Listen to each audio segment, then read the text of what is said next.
What is going on, everyone? Chris with Journalist Comics and Pop Culture. A fun video here today. I'm going to be looking at really asking the question, are we debunking this myth that newsstands are this ultimate, rare, valuable comic next to their direct market counterparts? Well, there's not really a black and white answer to that, but we are going to break this down today. Of course, if you all aren't subscribed to the channel, please take some time to do so and check out all the links in the description below as well, where you can find different ways to support the channel, including links to A1 Comics, because it is, folks, A1 Wednesday. So I got to take a few seconds just to give a big shout out to A1 Comics. If you're in the Northern California area, they got locations in Sacramento, Roseville, and Folsom. But more importantly, they are nationwide. They are on Instagram with live sales every Wednesday and Friday, 5 p.m. Pacific, 8 p.m. Eastern. They are, of course, on Whatnot. They are on Twitch as well, folks.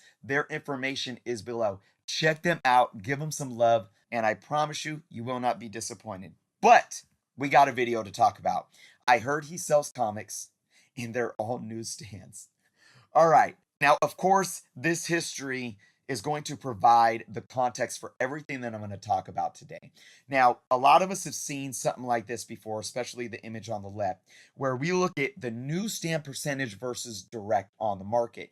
Now, when the direct market first came about, there were a very small percentage of the market. And I mean, remember that comic books started as a newsstand market.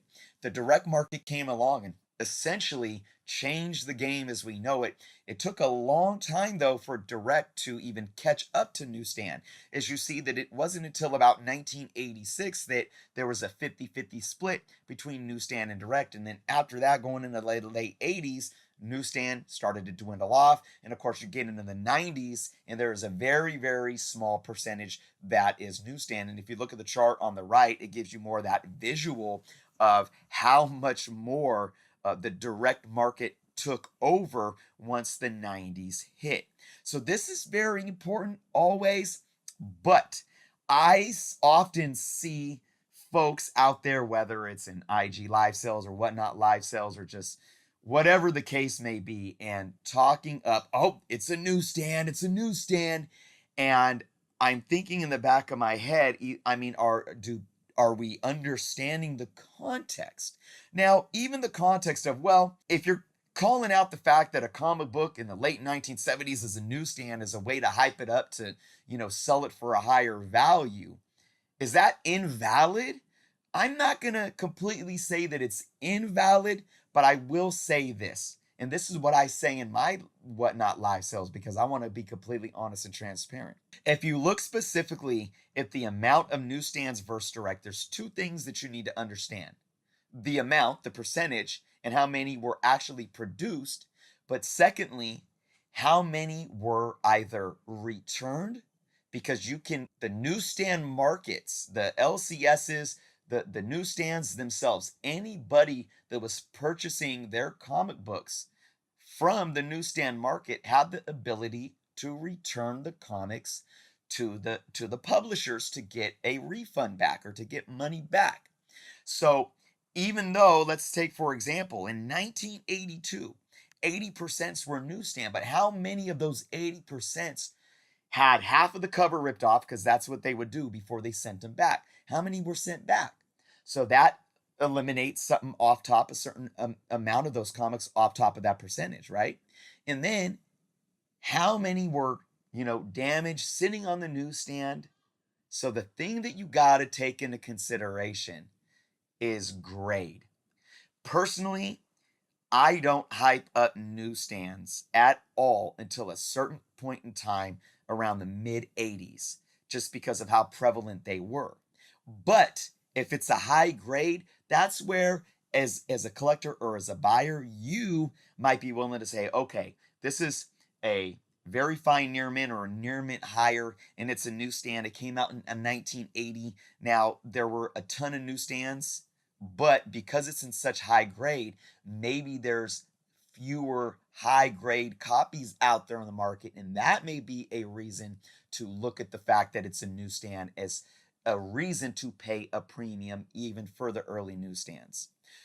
What I often say, at least up until the late 80s, is buy the grade. If, of course, you want to balance out the value that it's going for, but if you have, for example, a book from 1985 or 86, and you have an option of buying a newsstand versus a direct, and they're in the same ballpark of price range, I always go with the higher grade. Keep that in mind, folks. But let's look at what indicators I use for when I'm looking at books, so to where if I should really be concerned with it being a newsstand. Now, the way we're going to break this down, we're going to look at Marvel Comics and Marvel Comics' indicators, and then DC Comics' indicators, because they're going to be different. So, what is it with Marvel Comics that indicates to me if I should care that it's a newsstand? You know what it is, folks? It's the cover corner boxes in the Marvel trademark. The Marvel trademark was a Marvel Comics Group banner for many, many years, from the early 70s up until September 1983. Now, I'm just using these Spider Man books as an example. Every Marvel book published up until September of 1983 had that Marvel Comics Group banner across the top there. So, if you look at the chart, what were newsstands doing in 1983? Well, you can see what happened in 82 next to 86. So, roughly, they're probably anywhere from 60 to 70% of the market. So that's still a ton. Now, in October of 1983, they finally, Marvel that is, took the Marvel Comics Group banner off, stuck with the corner logo box, and kept just the Marvel trademark.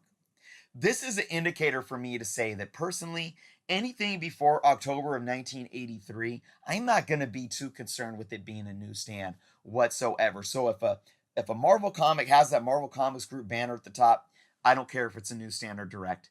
I'm going to go for whatever is the best buy depending on grade and price. Make sense? Now, once we get outside of the banner into late 83 and 84, again, if you look at what happened in 86. Now, of course, 84, 85, this corner box with the standard Marvel right at the top of it, that ran for those couple of years. And although newsstands still were a larger percentage of directs on the market, it was very, very much closer, almost to that 50% mark. Now, you go into 1986, and something else changed with the corner box, and that was the Marvel trademark again. All year long, as you can see right here in Amazing Spider-Man 275, all year long on all of Marvel's books, they ran the Marvel 25th anniversary. So again, what happened in 1986? 50-50. There were a 50-50 split. But again, you got to take into consideration there's almost undoubtedly less newsstands out there in general, because a lot of them were ripped and returned for that refund, for that credit. And there's definitely going to be not as many high grades at this point as well. So that ran all year of 1986. And then in 1987, they changed the box back to a Marvel font that was italicized. Now, this is where I start really getting into saying, okay, I know that italicized Marvel trademark logo. This ran from April of 87 to February of 1990. So if you look at from where it says 86 to 1990 on the chart, that's when you know that those newsstands every year after year started shrinking more and more. So this is where I really start taking into huge consideration, okay, the italicized Marvel in the corner box, is it a newsstand, or if or is it direct? Because I most likely want to take newsstand over direct every time. Of course, again, grade still matters, folks. I'm not going to take a beat up reader copy of a Marvel book or any book that came out in 1988 just because it's a newsstand. If there's a high grade direct, it's going to still give you more value. But if the grades are comparable, so maybe say there's a 9.2 direct graded CGC and a 9.0 newsstand, depending on what they're selling for, I may be privy to that newsstand, even though it's one grade point lower. Maybe. All right. Following along yet, folks? All right, but this isn't where it stops. This is where it really matters. The 1990s logo. So, Marvel Comics changed their logo to have the Marvel with the trademark with that big block M behind it and kind of the graffiti font Comics. March 1990 was the first time that their titles had this logo. Now, look at the chart on the left. What happened in 1990? Look at that percentage. 15% roughly of the market was newsstands. So that's why you know right now those newsstands were extremely rare comparative to their direct market counterparts. All right, and then of course you see what kept happening. 1995 under 10%, 2000 about 5%, and so forth until 2013, roughly just about 1%. So I hope that brings some light into context. We are going to go over to the DC books now because you can't really look at DC books as their logos stand on the comic books. That's what makes understanding the Marvel books and being able to look at newsstand versus direct with Marvel comics very easy because it's right there in their logos, right? Well, DC, a little bit different. DC had the round star spangled DC logo in the top left corner for many, many, many years, starting in the early 70s, early to mid 70s, up until the later 80s. So the one thing that you can use to take, well, does direct or newsstand matter? For DC books is price point, is cover price. So this Batman book right here is a 50 cent cover price. It's a Bronze Age book, and if you look at the chart on the left, you can see that up until 1983, the cover prices ran up to 60 cents. So whereas Marvel, we were looking at that Marvel Comics Group banner, with DC, it's anything 60 cents and below. That where for me, I would be like, if it's newsstand or direct, it doesn't really matter. Now, a really cool thing is at the end of 1983, DC actually helps us out because they started adding the month and year on the cover. If you see the Batman 366, it says 75 cents, top right corner, issue 366, and it says December of 83.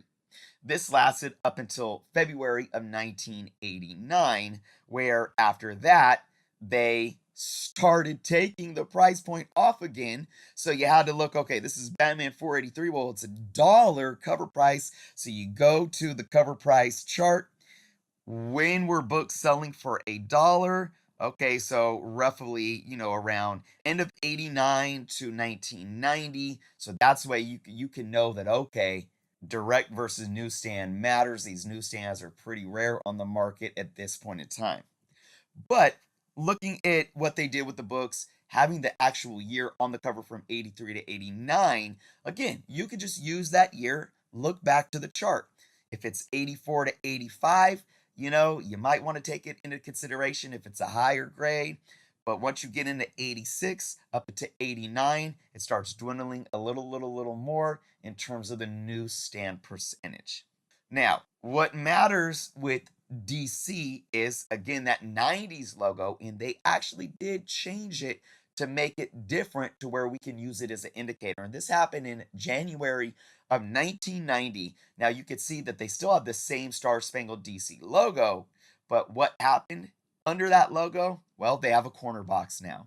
It was always a thinner corner box. It was thinner than the logo, and you have the characters popping out of the logo. I really like this, and this was a huge era where I was collecting. And they actually went back to putting the year on the cover as well. But again, what happened in 1990? Look at the chart. 15% of the market was newsstand. So I hope this really helps you all educate yourself to, the certain indicators that you can see just from looking at a book, looking at the cover of a book and say, should I really be consuming with newsstand or not? And again, I'm going to stress this so much, folks. just don't get caught up on the newsstand hype. Don't think that just because a comic book is a newsstand that you have to, catch the FOMO and pay, 2 to 3 times what you could pay if you weren't thinking that, you have it in your head that, oh, it's newsstand, it must be rare. That's not the case, folks. So be very, very careful when you are in the market, especially when you're in a live sale and you're right there and you're bidding books up. And we know how it could get. Emotions, are running, and it's just, it can be very intense at times. Be smart buyers, folks. Again, if it's, for me, pre 1983 or 1983 and earlier, if it's not a super, super near mint copy, I don't care about it being newsstand or direct whatsoever. We get into the mid 80s, then start taking it into a bit of consideration. We get into the late 80s, that's when for me it really starts mattering. And then of course, folks, anything after that, I mean, if you get newsstands from the mid 90s up to like the 2000s, wow. Wow. Now that's when you can really, really take that into consideration is a valuable book, especially for those keys. But that's the video for today, folks. Let me know your thoughts in the comments below. But before we go, of course, I got to give a huge shout out to all of my channel members, starting off with my Patreon members. Thank you all so much for your continued support. Anybody that is interested in becoming a Patreon member, you do get special monthly perks, and it's only $3.99 a month, the price of one new comic book. And of course, a big shout out to my YouTube channel members for supporting me every single month. Again, if you guys are interested, that's only $1.99 a month. You can click that join button below to help support the channel. But you all support me by just being here, watching, and commenting every single day. Thank you guys so much. Be well, and until next time.